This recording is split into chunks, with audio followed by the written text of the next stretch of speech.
All right, good morning, everyone. Thank you all for joining us today. We always appreciate you spending your morning with us. My name is Zach. I'm on our marketing team here at High Touch. In just a second, I'm going to hand everything over to Jason and Andrew so they can teach you everything you want to know about incident response plans in a quick 30 minutes. A couple of things to keep in mind for the next hour. Please feel free to ask questions in the Q&A at any time, and then also at the end, we'll have some time for questions. And then, of course, following the webinar, we will send out copies of the recording and the slide deck to you all. And with that, Andrew, Jason, I'll hand everything off to you. Hello, thank you for joining us this morning. My name is Jason Fenoli. I'm the Director of Information Security with High Touch. I have been with High Touch for about 6 years now, and I deal with everything as far as internally and with the clients on the security side. I've also, for the last 3 years, have assisted Georgia Tech in the master's program on this specific subject. So we've been training our future incident responders fairly regularly. Then I'll hand it over to Andrew. Hello, everyone. Andrew Kahn, Director of Professional Services for High Touch Technologies. I work with our clients in multiple capacities to help them navigate their technology plans, roadmaps, and things like that. So any clients looking for either how to write up their incident response plan, understand what needs to go into it, what their cyber insurance covers, we overall help navigate that journey for them. And then we're going to start off with bringing up our slide and our poll. First poll here. There we go. So how confident are you that your organization can respond to a cyber incident tomorrow? You either know who your incident commander is, you know what your cyber incident hotline number is, you know how to open a ticket with IT, and you're here because you don't know where to start.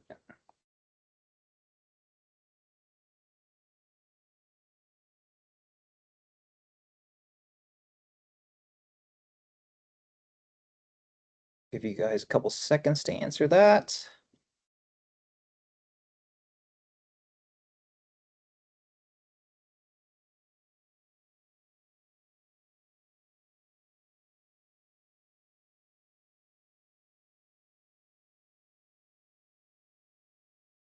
All right, looks like we got our submissions in. So about 38% know who their incident commander is, 13% know what the cyber incident hotline is, and then about 38% know how to open a ticket with IT, and then 13% for where do I start? Thank you for that. So why do you need an IRP? So incident response plans are important for many reasons. Speed. Overall, shortens the time between alerts. You have containment, you know what recovery is. Other biggest thing is clarity.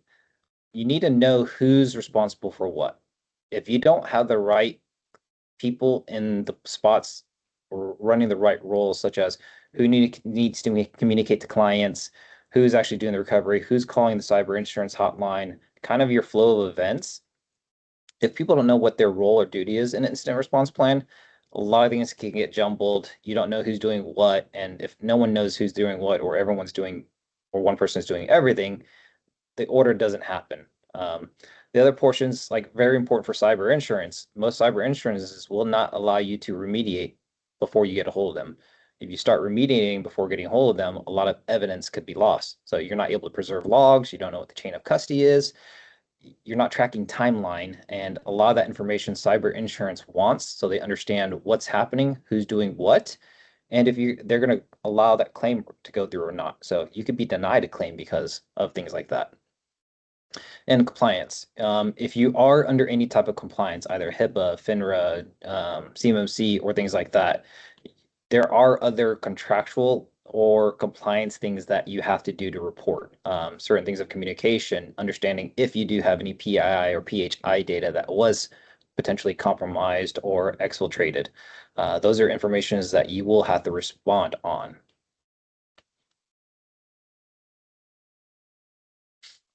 So the question is, what belongs in an IRP? What's going to help you in a situation so you're not like the Keystone Cops figuring out what you need to do? Let's start with the purpose and scope. Incident response plan should be similar to a policy. You got to know the reason for what is in it, what the purpose is, and what is the scope that we are trying to convey here. The first thing that you'd want to do is establish your team. These are based on roles within your organization. Smaller organizations are going to have more people or less people in multiple roles. So ideally, you want somebody that is very knowledgeable in the incident to be your incident commander. It may not be the actual SOC manager or the team lead at the time of the incident. It could actually happen at 2 a.m. May actually be somebody that is a third party that may need to bring in and enact your plan. So if you have the plan established, then anybody that is in the role during that time knows exactly how to run the run book. So you want to go ahead and establish the scope depending on the attack. What are the scopes for each type of attack?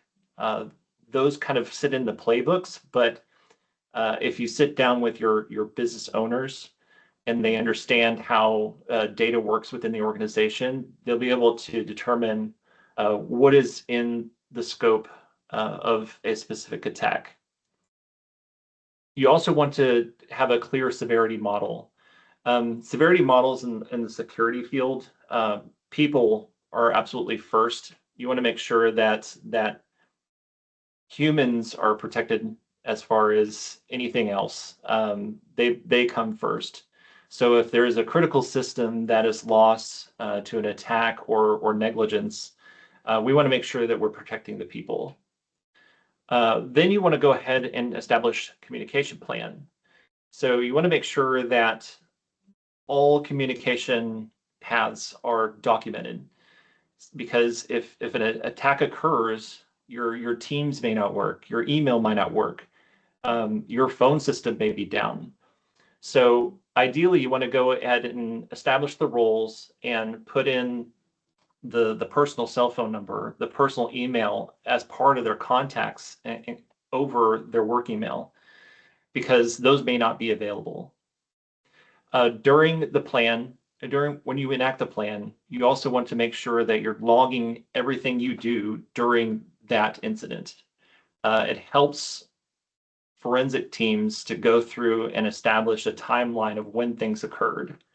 The incident may not occur right away whenever an attack happens. An attacker may have established persistence months before this has happened. So it's good to keep good logs, including time and date, and establish a specific time zone across the board so everything lines up and we can accurately perform a forensic investigation afterward. Playbooks, I talked to you about that a little bit before. Depending on ransomware or a BEC, what do we do to recover from that event? And you always want to learn your lesson from any sort of incident. Why did this occur? We're always learning. It's good to document and remediate the situation after the event so it doesn't happen again. Matt Lee and Robert Chaffee were part of the Kaseya incident where their MSPs were completely encrypted. They make a good living discussing that with other organizations like us to help us learn from not really their mistakes, but things that may have occurred that could have prevented the incident. And you can learn a lot from people that have had these events happen before. I'd say, an incident response plan is also kind of lies in the same with the business continuity plan. I mean, you kind of have different aspects of where your communication plans, things like that kind of coincide or work together. So in a business continuity plan, if systems and communications are down, where's your meetup point? I mean, if your building's not there, you should have like a meetup point of where you're trying to address, discuss, or pull what your plan is to take it into effect. Same thing from an incident standpoint. We look at incidents as the potential of taking your whole communication path down, all your electronic systems, messaging. So if you don't have from a digital world, if you don't have access to those, how do you operate? What's the plan? Where do you need to go from here? And do people know what their roles are? That's the biggest thing about it is communication, role understanding. Uh, Doing a lot of that will help. And same with your business continuity plans as well. And you make a good point there too. It's always good to have the plan and an offline copy, possibly in your break glass information. That should be a physical binder or some sort of paperwork that could be under lock and key. So if these systems are down or if they are down, you can go and easily access that. And you may have multiple copies depending on how large your organization is. So it's good to keep things in out of band methods to be able to follow very easily. And I'd say too, the other aspect of it, if it is truly an incident, those threat actors could be looking for your incident response plans as well. They could change or manipulate any of that. So that's the other reason for having a good offline. Yep. They want to disrupt anything you do. So let's move on to the roles and escalation communication. We talked about this a little bit on the earlier slide, but I want to make sure that we're specifying exactly the roles you need in your situation. And one person may wear many of these hats. The incident security manager, you want to basically add them, or the incident commander, you want to add them on the report that you're creating for the incident. Now, after that, there's a situation where if you do have cyber insurance, you want to make sure you call them next. That should be alongside any sort of containment function that you're doing at that time. You do want to contain the threat actor, but I would absolutely call your cyber insurance if you have a policy, because they may direct you in a different direction that may be outside of someone that has all of this in house. They will have legal teams, they will have forensic teams, and they will cover any sort of ransom that is requested from the threat actor. These threat actors, they actually work in organizations. Some of them have HR departments, and the incident or the forensic teams actually have a rapport with a lot of these people, and they may actually know if you can trust them enough to, if you paid the ransom, you actually will get your data back. They will also be able to determine if there's sanctions against this threat actor, because it may be actually illegal to pay them. So they're a very good resource to use in these situations. And if you're paying for the insurance, you should use them. You also want to make sure that you have all of your management and leads that are reporting at the time of the incident. All of your documented leads should be contacted when they're available, but make sure you have their contact information, again, their personal information. You also want to get leadership involved. Leadership will be able to make business decisions. Your finance team, your HR team. What if our payroll system's down? Well, you want to help the people first and foremost. Are we still able to pay these people if our systems are down for a lengthy amount of time? Make sure that legal and insurance are giving you direction on a regular cadence. You may have calls throughout the day that you have to report any sort of situation during the time. So it's appropriate to possibly test that ahead of time. If you have their emergency contact method, like a cyber hotline, I would have that in the plan along with your policy number, because you won't want to hunt for that whenever a situation occurs. You may want to go ahead and get your vendors and partners involved. If you have a third-party SOC, most likely they're the ones that have alerted you, but they will be able to hand over any sort of tools to the forensics team to help them discover how far the incident actually occurred, if there was an exfiltration of data. So getting all these roles established ahead of time will help you process through the incident faster when everyone is in a panic. And it's important to not just assign the roles, you need to work through kind of practice an aspect of it. So and that kind of leads into the next portion that Jason will talk about. Yes, so practice makes perfect. There's a Mike Tyson quote I like to go to. Everybody has a plan until they get punched in the face. That's exactly what happens whenever an incident occurs. If nothing is available to you when an attack occurs, you want to have some sort of offline documentation. You want to have that plan in place that you've practiced at least yearly. I would actually recommend do it more than that. But typically what we refer to tabletop exercises is where you get everybody on that plan involved so they can run through the steps.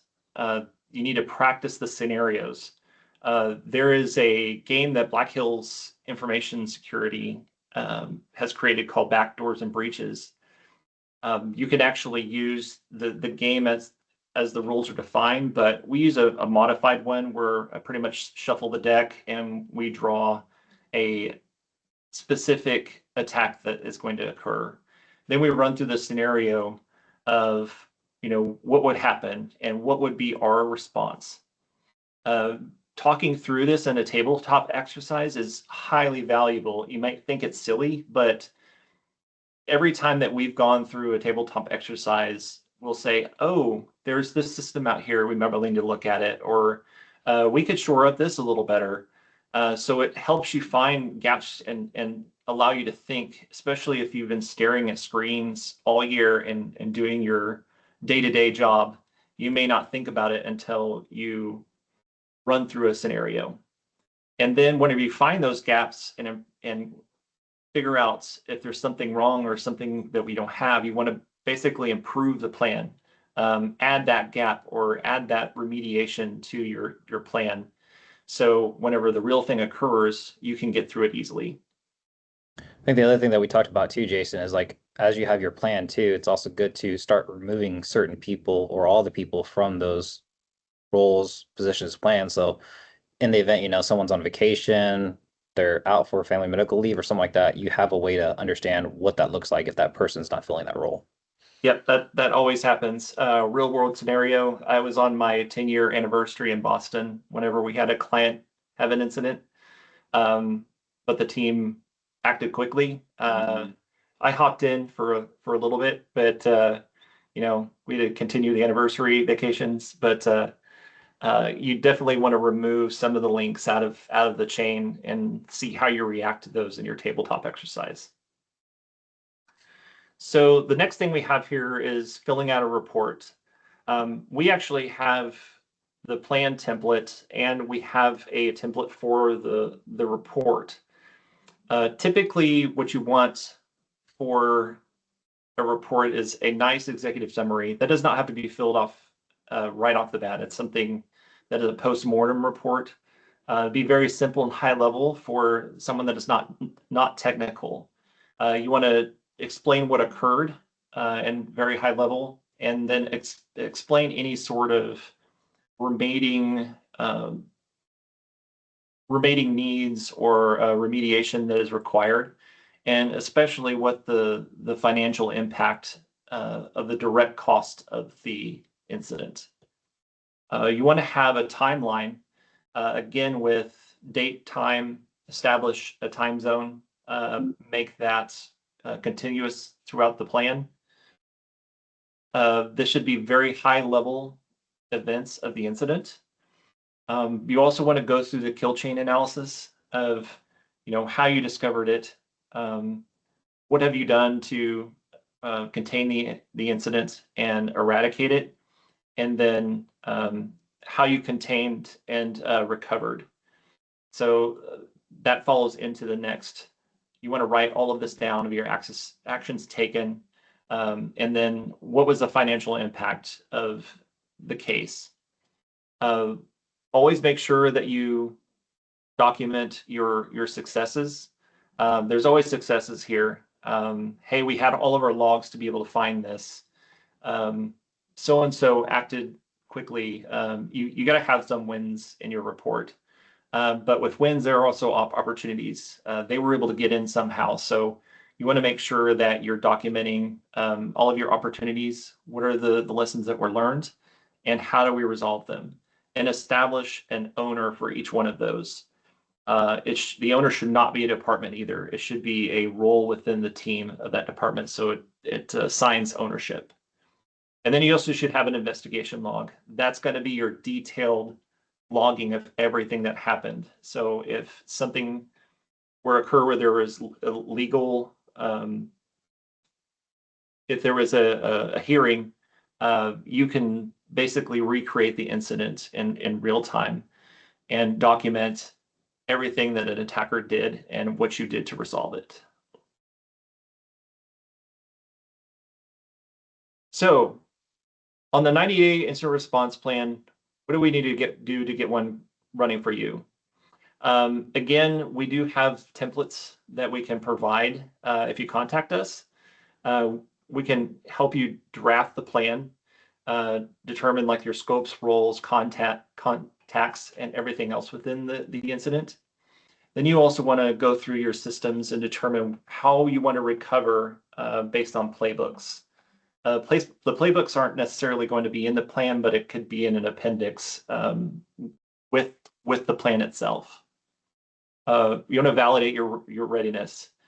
Make sure that all the tools that you will have to catch somebody in the act are in place and tested. Have I tested my backups in the last year? We do them every month for you as a client. So it's good to test everything you have. Run your tabletops, no matter how silly you think they are, they're extremely valuable.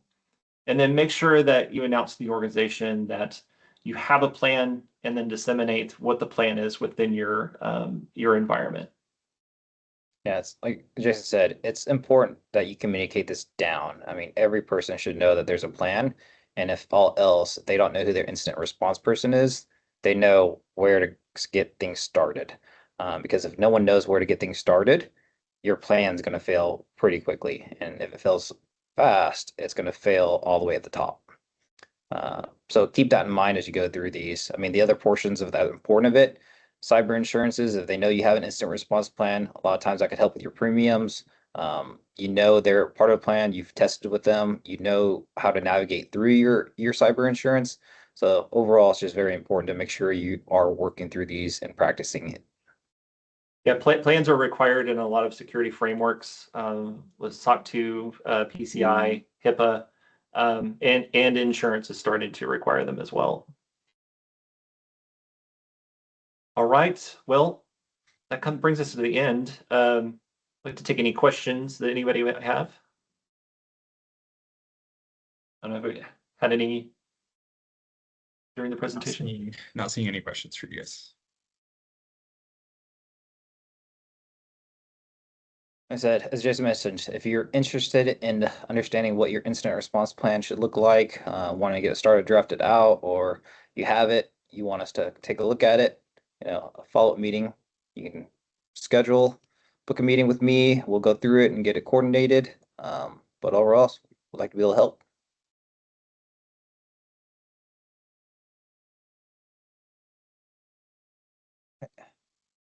And then for our next webinar series, we'll be covering AI tools and browsers. As we've seen a lot of people start downloading browsers, we are being alerted and blocking certain browsers because they are bad browsers. But this is a good way to understand what people are using out there, what's good, what's bad, and what you need to do. So again, thank you everyone for your time. We appreciate it. Thank you. Have a good day.